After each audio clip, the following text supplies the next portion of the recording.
Mais pour faire écho à l'intervention brillante ce matin d'Arnaud Montebourg, donc il nous a dit que pour réindustrialiser la France et l'Europe, en accélérant vers la neutralité climatique, il fallait exercer, activer 3 leviers, donc le protectionnisme, ne pas hésiter à faire appel à du protectionnisme climatique pour ne pas être en mauvaise posture compétitive face à la compétition internationale.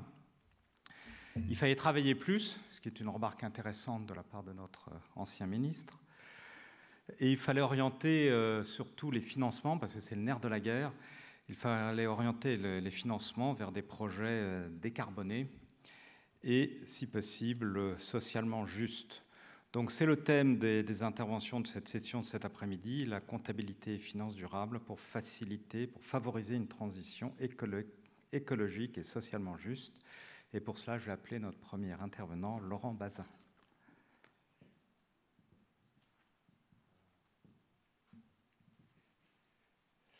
Merci pour effectivement cette introduction. Donc Laurent Bazin, bonjour à toutes et à tous. Je suis ravi d'être présent au cours de ces universités. Merci E5T de son invitation. C'est effectivement, moi j'ai vu plein de belles entreprises aujourd'hui, plein de belles expériences, expérimentations ou résultats. Et je pense que ce qui est important, puisqu'on parle du consommateur aujourd'hui, eh bien c'est de faire savoir toutes ces réalisations qui sont présentées. J'ai un petit sondage d'Opinionway qui dit 63% des Français eh bien, se disent plus attentifs aux engagements sociaux et environnementaux des entreprises. Donc évidemment, il va falloir faire savoir. Alors pour se faire savoir, voilà, je vois que tout défile très vite là. Voilà. Alors j'ai pas la petite zapette. Alors, voilà, c'est ça, en fait, il me manque la zapette. Eh bien pour faire savoir, il n'y a rien de perdu. Pour faire savoir ça, effectivement, on a à la fois l'aspect réglementaire que je vais dérouler très rapidement cet après-midi, mais au-delà des aspects réglementaires, c'est bien sûr cette prise de conscience du faire savoir des entreprises, quelle que soit la taille de l'entreprise, quel que soit le secteur d'activité des entreprises. Et je pense que c'est ça qui est important de retenir, c'est qu'aujourd'hui, par capillarité, eh bien, même si la réglementation concerne encore des grandes entreprises, encore que 500 salariés, on ne peut pas considérer ça, on peut plus considérer ça comme une grande entreprise, mais plutôt des ETI ou un peu plus que d'ETI. Et effectivement, donc par capillarité, eh bien, ça touche des PME, des TPE qui effectivement veulent s'investir dans cette démarche. Alors, en 2 mots, moi je dirige une structure qui s'appelle Axis Expert Conseil, société à mission dont le rôle dans le métier et le conseil et l'accompagnement des entreprises, à la fois en expertise comptable, en audit et en conseil. Et sur la partie conseil, avec une agence de notation extra-financière dont le métier justement est d'accompagner les entreprises sur le diagnostic RSE, donc dans une notion de performance globale, et puis de mettre en place tous ces éléments donc, liés à la réglementation environnementale et sociale. Juste un petit mot rapide sur les évolutions législatives. Ce qui est important, c'est que, c'est ce que je voulais rappeler là, c'est que eh bien, les choses se sont faites dans le temps, c'est-à-dire qu'on n'est pas aujourd'hui sur un fait accompli. Les choses existent depuis maintenant plus de 20 ans. On est en 2001, la loi NRE commence déjà à mettre en place ces obligations auprès des entreprises eh bien, de communication et de ces engagements à la fois socio-environnementaux. C'est vrai que les choses se sont accélérées. C'est vrai qu'aujourd'hui, et depuis 2021, avec la directive européenne, eh bien, l'application va effectivement se généraliser sur un très grand nombre d'entreprises, mais globalement, rien de nouveau sur ces éléments-là. On est sur cette notion de rapport de durabilité, c'est-à-dire que les entreprises, au-delà de leurs comptes annuels financiers que l'on connaît bien, eh bien, ont une obligation d'apporter des informations à la fois sociales, environnementales, et tout l'enjeu est effectivement d'avoir des informations qui, comme je l'ai dit tout à l'heure, soient en cohérence par rapport à la réalité de l'entreprise, et puis que l'entreprise mette en place, au-delà des obligations, une vraie stratégie d'alignement entre ses engagements socio-environnementaux et puis sa réalité économique, parce qu'évidemment, le nerf de la guerre, et on l'a tous redit encore aujourd'hui, et les enjeux financiers qu'on a cités aujourd'hui sont évidemment significatifs, sont bien sûr importants à mettre en valeur. Sur les obligations, la première, c'est la déclaration de performance extra-financière. Donc, ce n'est pas nouveau, ça, hein. Ça date de 2017. Encore que 2017, c'était une transposition d'une réglementation de 2014. Ce qui est important, c'est de bien comprendre les enjeux, en fait. Les enjeux, c'est quoi? C'est ces 4 fameuses parties de la DPEF qui reprennent à la fois le modèle d'affaires de l'entreprise. Et donc, on n'est pas seulement sur des enjeux sociaux et environnementaux, on est réellement sur le fonctionnement, l'enjeu économique de l'entreprise. On est sur aussi les risques socio-environnementaux et on va beaucoup insister, je vais beaucoup insister sur cette notion de double matérialité dans la suite de mon propos. Et puis effectivement, sur les notions de politique, hein, de prévention, d'identification, de gestion de ces risques, et bien sûr les résultats des politiques en matière de RSE et les impacts que ça a sur l'entreprise. Les axes, on les connaît bien. Moi, j'en cite souvent 4. Hein. C'est l'axe social, qu'on connaît bien, l'axe environnemental. On a beaucoup parlé de transition, on parle beaucoup de transition aujourd'hui, mais il est évident que cette transition s'invite clairement dans ces indicateurs. On parle aussi de la notion des droits de l'homme, et puis toute cette notion de corruption. Alors on a tendance parfois à chanter un peu cette partie-là, mais qui est évidemment importante puisqu'elle fait partie de cette réglementation. La suite, c'est, je viens de le dire, hein, on y est, hein, c'est 21 avril 2021, donc, qui s'applique à partir de 2025, avec effectivement les éléments de 2024, on va le voir juste après, et qui est en fait la transposition, hein, de ce qu'on appelle la CSRD, hein, donc cette nouvelle réglementation, nouvelle directive européenne, qui vient renforcer les éléments de communication.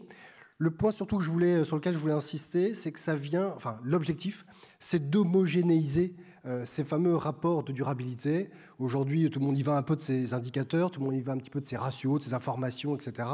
Mais quand on regarde et qu'on creuse un peu ces différents rapports de durabilité, on s'aperçoit qu'on a une grande disparité. L'objectif de la réglementation européenne, c'est d'essayer d'homogénéiser l'information qui est transmise. Le deuxième objectif, et on en a parlé effectivement ce matin, et Franck le citait tout à l'heure, c'est effectivement, comme disait le ministre Montebourg, c'est de trouver le lien, enfin de créer du lien entre le financement et puis les entreprises et l'économie. Et donc effectivement, l'objectif, c'est de pouvoir mieux cibler les financements. Aujourd'hui, évidemment, lui, il ouvrait la porte sur l'assurance vie, mais globalement, même les financements classiques, hein, bancaires et différents fonds d'investissement, les orienter sur des choix qui sont effectivement dans l'intérêt de la transition ou la transformation sociale et environnementale. Et c'est vraiment là l'objectif de cette directive. Et évidemment, elle va dans le sens du financement de tous les projets que vous avez préalablement cités aujourd'hui. Quelles informations doivent être communiquées? On parle surtout de risques. C'est là où, on le verra après, mais sur les PME et sur les petites entreprises et les petites et moyennes entreprises, voire les ETI, l'objectif, il va au-delà de la notion de risque. Hein. C'est vraiment les enjeux, la stratégie de l'entreprise.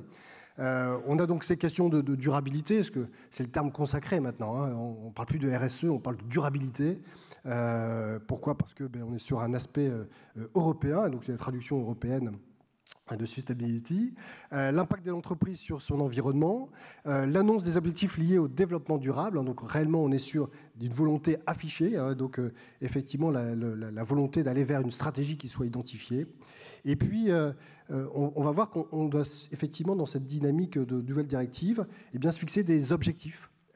Et au-delà donc forcément, si on se fixe des objectifs, il est préférable de les atteindre et pas pouvoir changer en cours de route les objectifs, ou en tout cas pas pouvoir en cours de route changer les méthodologies de calcul, de détermination de ces différents indicateurs pour avoir effectivement une lisibilité encore là la plus extrême. Je reviens toujours sur ce que je disais en préambule, hein, c'est qu'effectivement l'enjeu là, c'est la confiance. Et donc l'alignement entre la stratégie de l'entreprise, les moyens mis en place et les résultats attendus. Le principe de double matérialité, je fais un focus là-dessus parce que c'est là où effectivement on a vraiment l'impact du consommateur sur cette dynamique-là, puisque jusqu'à présent on était très porté sur l'impact de l'environnement sur les entreprises. C'est-à-dire que on disait quel va être effectivement les risques liés à la montée des eaux, quels vont être les risques liés au changement climatique, quels vont être les risques liés à la biodiversité, quels vont être les risques sociaux, et donc effectivement, et donc l'ensemble de ces risques, quels sont leurs impacts sur l'entreprise. Et là, on vient inverser les choses, enfin pas inverser, mais compléter les choses, en mettant en place vraiment cet élément de double matérialité, en disant mais quels sont les risques maintenant, ou quels sont les enjeux de l'entreprise face à l'environnement. Évidemment, tout à l'heure, dans les différentes interventions, on a exposé ce sujet-là, aussi bien sur le numérique que sur le bâtiment, sur la logistique ou le transport. Effectivement, quels sont les impacts de l'entreprise sur son environnement, et c'est ça qu'il va falloir identifier et matérialiser dans notre rapport de durabilité. Juste un petit mot pour dire que les choses continuent d'évoluer. On est ici en juillet 2023, donc vous voyez, on est tout à fait d'actualité, où en fait le gouvernement et puis surtout le Parlement et puis plus largement le Parlement européen a fixé les règles de calcul ou de détermination de ces fameux indicateurs. Alors, je ne rentre pas dans le détail évidemment, mais ce qui est important, c'est que vous voyez qu'on commence à écrire les premières bases ou premières lignes de ce qui fera l'homogénéisation des informations qui seront contenues dans ce rapport de durabilité et qui effectivement fera force de communication, avec un engagement de communication évidemment par les entreprises au plus grand nombre. C'est un peu une nouveauté. C'est à la fois, il y a deux nouveautés. La première, c'est la communication, donc une obligation de communication sur un site d'ailleurs dédié sur le plan européen. Et puis la deuxième, c'est le contrôle. C'est-à-dire que jusqu'à présent, alors pour les entreprises de plus de 500, il y avait l'obligation de faire appel à un organisme tiers indépendant qui est accrédité par le COFRAC. Mais demain, les commissaires aux comptes et les organismes tiers indépendants accrédités par le COFRAC, auront aussi encore, d'autant plus, l'obligation d'intervenir pour non pas seulement constater de l'existence de ces rapports, mais aussi vérifier la réalité des informations qui y sont contenues. Un périmètre élargi, je l'ai dit, application dès 2025, sur la base des éléments extra-financiers de 2024. Pour les entreprises qui dépassent deux des trois critères qui sont affichés, 250 salariés, chiffre d'affaires de 40 millions d'euros ou total bilan 20 millions d'euros, ça veut dire qu'effectivement là, on concentre significativement les entreprises. Mais au-delà de ça, ce qui est important, et je vais aller très très vite là-dessus, ce qui est important, c'est au-delà de ça, c'est l'impact qu'a cette réglementation pour les petites entreprises. C'est-à-dire qu'on s'aperçoit que, alors quand on dit petite entreprise, il n'y a pas de critères de distinction, c'est des entreprises qui sont en dessous de ces seuils-là, tout simplement. Qu'est-ce qui va se passer? C'est que par capillarité, je le disais tout à l'heure, c'est l'impact que ça a. L'impact que ça a dans la communication de l'entreprise, l'impact que ça a vis-à-vis des collaborateurs, des salariés de l'entreprise, qui ne comprendraient pas pourquoi il y a une différenciation entre les objectifs transmis par les grands groupes et ceux des entreprises de plus petite taille, ou les engagements pris. Et puis sur aussi la volonté même des chefs d'entreprise et de leurs collaborateurs d'afficher les bonnes pratiques qui sont appliquées. Et donc il y a vraiment un enjeu là, dans la réponse aux appels d'offres, dans la dimension commerciale, de pouvoir afficher ces rapports de durabilité, alors sous une forme qui sera évidemment plus allégée, mais dans toutes les entreprises que l'on peut considérer. Voilà ce que je voulais exposer très, très brièvement. Peut-être juste deux petits éléments complémentaires. Le premier, c'est la loi Pacte et l'entreprise à mission, avec cet enjeu qui était le nôtre en 2021, puisque nous sommes devenus entreprise à mission en 2021, qui était effectivement de se dire, allons encore au-delà pour un certain nombre d'entreprises et d'intégrer dans la gouvernance de l'entreprise, d'intégrer dans même l'ouverture de cette gouvernance aux tiers, puisque le comité de mission est l'élément, pour nous, était l'indicateur essentiel, ou l'élément essentiel pour ouvrir notre gouvernance à des tiers extérieurs, à des experts extérieurs. Et puis, au-delà de ça, c'est vraiment un engagement que l'on prend, et donc effectivement d'inscrire durablement dans la stratégie de l'entreprise, les engagements sociaux et environnementaux qui sont pris. Je pense que dans la transparence et dans la communication qu'on peut avoir auprès du consommateur, c'est un élément qui évidemment est significatif, et nous paraît significatif en tout cas aussi bien dans le recrutement que dans la formation et que dans la considération de notre écosystème et des tiers et des parties prenantes. Voilà ce que je voulais vous exposer aujourd'hui. Merci beaucoup Laurent, merci beaucoup pour cette présentation. Alors il semblerait que pour une fois l'Europe a de l'avance sur les États-Unis, sur ces normes de reporting extra-financier, donc il faudrait qu'on garde ce coup d'avance, qu'on soit capable même de les imposer au plan international et que les Américains ne refassent pas le coup des normes IFRS qui s'imposent maintenant à toutes les sociétés, notamment européennes. Merci beaucoup et maintenant j'appelle Jean-Michel Noguerol pour la prochaine présentation.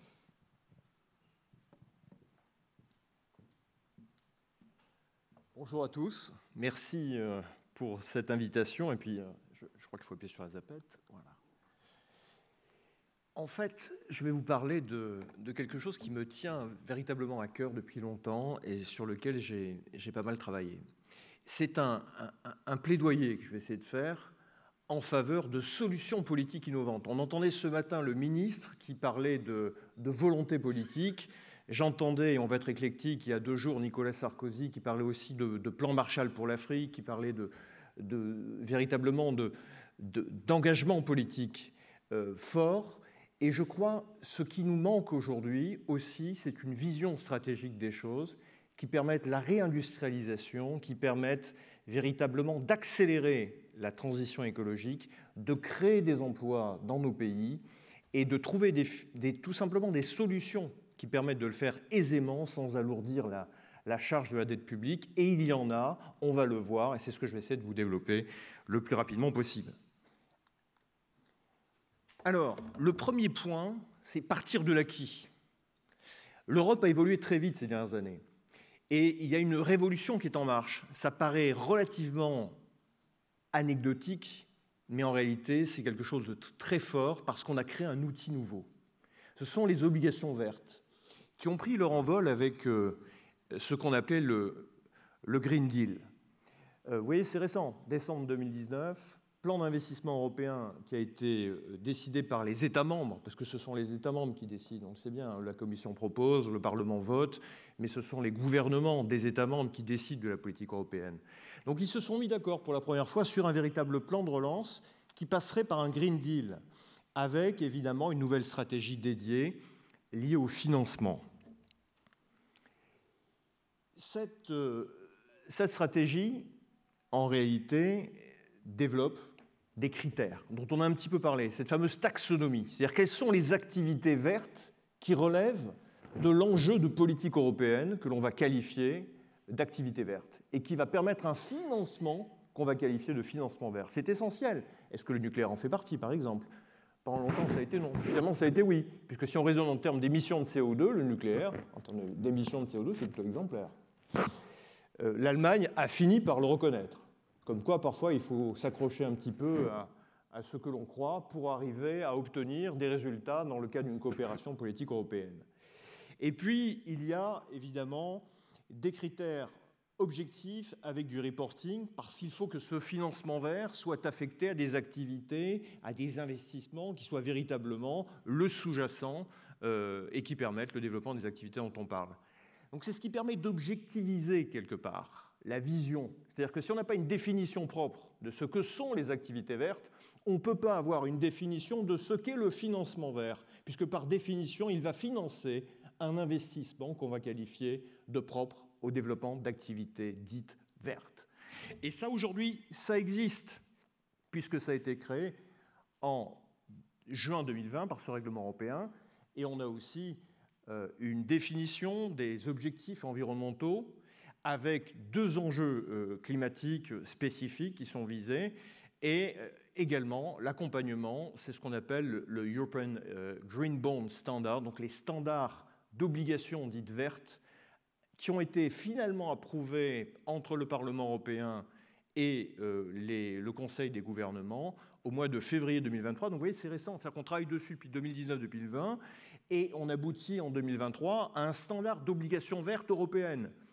Et l'enjeu politique, c'est bien évidemment de financer les technologies vertes, c'est de financer l'absence de dépendance aussi énergétique, et là c'est un enjeu géostratégique qui dépasse même le développement durable.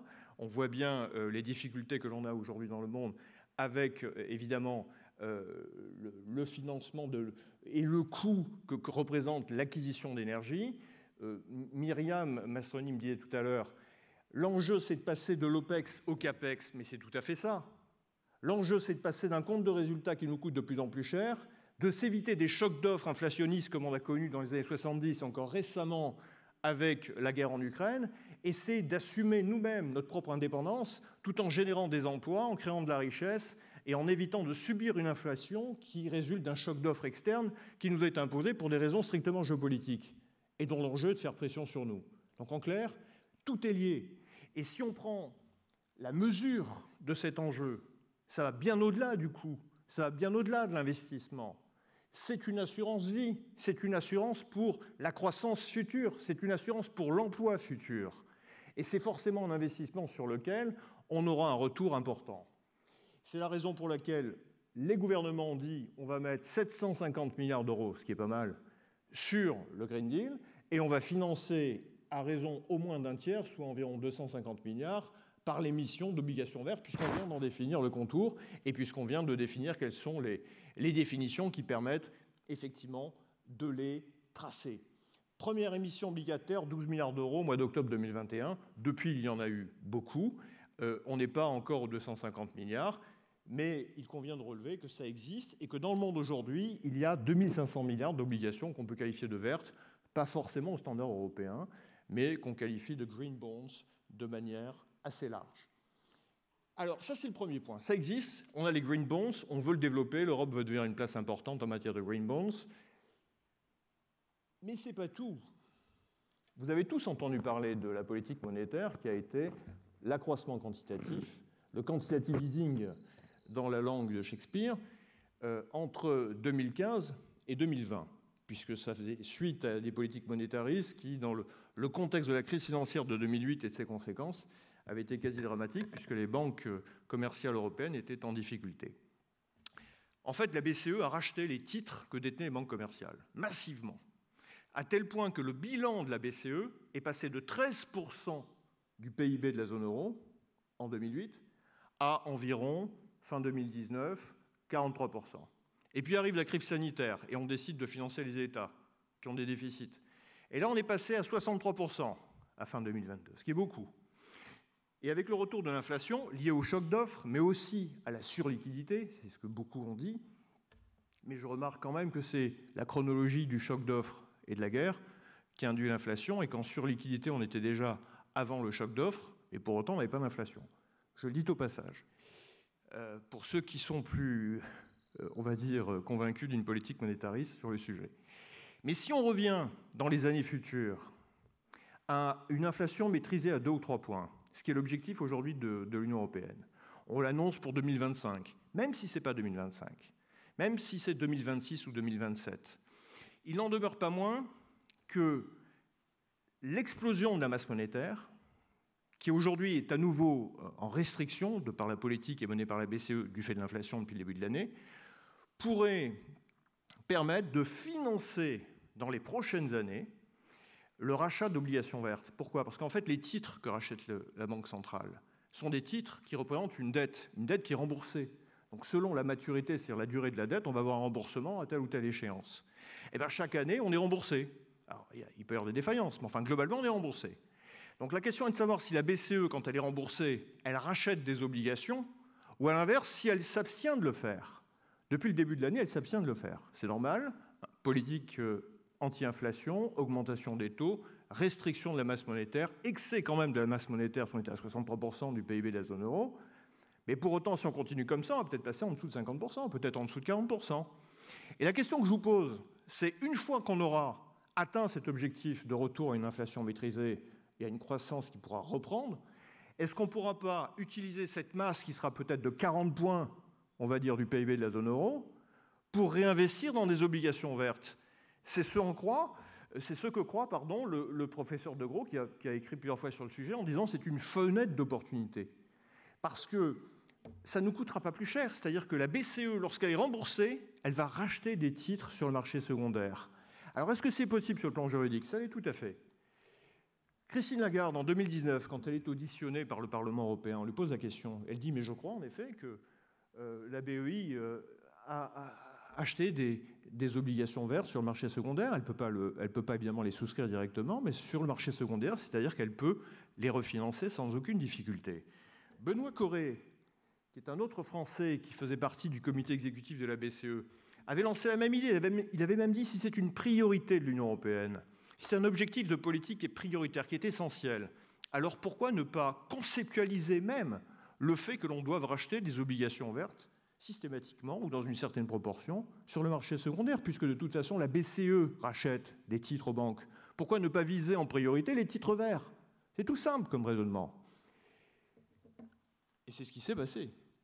Mais dans une proportion qui est peut-être insuffisante. D'où ma proposition, qui est une synthèse, en fait, entre des propositions de différents économistes, et qui consiste à dire, mais allons plus loin. Mettons sur la table les outils. Ayons une vision d'envergure, un peu comme le plan américain de 2000 milliards de dollars qui a été initié au moment de la crise sanitaire. Utilisons peut-être 2000, 3000 milliards sur 10 ans, sur 15 ans, pour financer une accélération de la croissance durable et de la transition énergétique dans nos pays européens, mais on le verra aussi peut-être aussi sur le continent africain. C'est un enjeu considérable parce que, on le disait tout à l'heure, on manque de financement. Les banques sont parfois un petit peu, on va le dire, frileuses sur le sujet. Or, si on se comporte à travers la Banque européenne d'investissement, qui pourrait et qui a des fonds dédiés d'investissement comme des fonds de private equity, on rentre au capital des entreprises, dans le cas de partenariats public-privé, on ressort du capital au bout de quelques années, tout simplement comme un fonds de private equity. Mais comment on va financer de l'infrastructure? Comment on va financer des entreprises qui sont par définition durables, par nature durables et donc rentables au niveau de la transition? On n'aura à terme aucune difficulté à refinancer ces opérations. Et c'est ce changement de paradigme qui consiste même à dire la BEI, la Banque européenne d'investissement, doit avoir un nouveau rôle. Et ce nouveau rôle, peut-être qu'il faut l'écrire dans le traité de fonctionnement de l'Union européenne, parce que sans cette modification, on ne pourra pas le faire. Les Allemands s'y opposeront, mais de toute façon, il faut que ce soit clair sur le plan juridique. Il y a déjà eu un débat sur la politique du quantitative easing.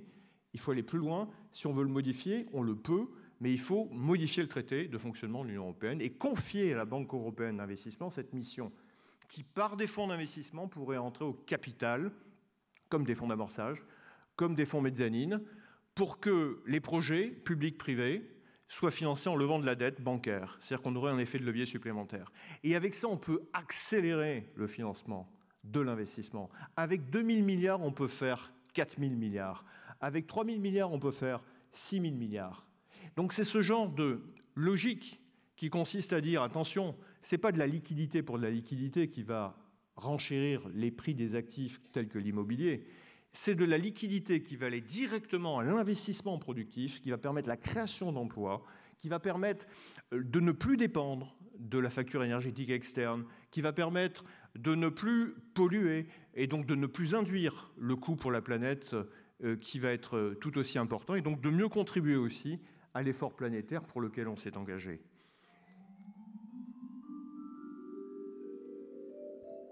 Jolie musique. Mais justement, au moment qui est celui bientôt de vous quitter, viennent les éléments les plus importants à déclamer. Et là, que dirais-je? Association publique-privée. Je dirais aussi accord de partenariat selon la nature des investissements avec des grandes entreprises, des grands groupes, mais aussi des PME. Et je dirais également, c'est important, comment ne pas parler de l'Afrique? 2,5 milliards d'êtres humains en 2050, dans moins d'une génération. Probablement 4 milliards d'êtres humains en 2100. Probablement 40% de la population mondiale en 2100. Une croissance économique qui n'est pas inclusive, c'est-à-dire qui ne permet pas une élévation du niveau de vie, donc des conditions de vie, mais aussi d'éducation et de développement de la population du continent. Comment peut-on parler de développement durable si on n'est pas certain que nos voisins de l'autre côté de la Méditerranée n'aient pas une croissance durable, inclusive, qui permette le développement des pays qui les composent? Comment exclure tous les risques liés à la déstabilisation du continent africain si on ne s'y intéresse pas nous-mêmes? Et là, je ne vais pas rentrer dans une polémique sur colonialisme, néocolonialisme. Non, il faut dépasser tout ça. Partenariat, tout remettre à plat. Partenariat, gagnant-gagnant. Co-investissement, on ne va pas prendre vos ressources naturelles. Mais on peut très bien se comporter comme des partenaires, c'est-à-dire cofinancer avec un cahier des charges, avec des traités, permettre un développement durable de l'Afrique serait non seulement un enjeu stratégique, je pense, très important, surtout à un moment où la France est probablement de manière pas tout à fait inopinée, c'est-à-dire qu'il y a des stratégies derrière de la part d'autres grandes puissances. Mais aujourd'hui, faisons que l'Europe soit une chance pour tout remettre à plat avec l'Afrique et que ce développement durable puisse prendre aussi effet en Afrique, car c'est un objectif qui est incontournable. Et si on le fait, alors on aura aussi une réindustrialisation de l'Europe. Parce qu'avec le développement du continent africain, qui va devenir le premier continent dans les prochaines décennies, sans aucun doute, on aura, dans le cadre d'accords de partenariat que l'on pourra passer, d'autres opportunités aussi pour les entreprises françaises.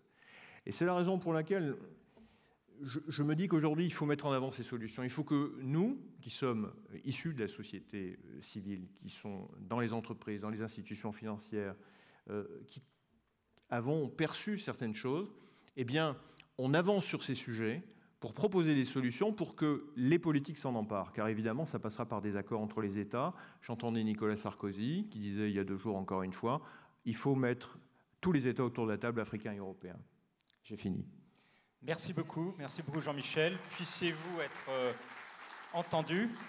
Mais là encore, pour faire écho à ce matin et le fléchage de l'investissement vers des investissements durables, si on met en relation les 250 milliards d'obligations vertes que vous mentionniez et les 2000 milliards dans les assurances vie en France, on peut dire qu'une partie de ces obligations vertes pourrait être fléchée vers les fonds en euros d'assurance vie verte.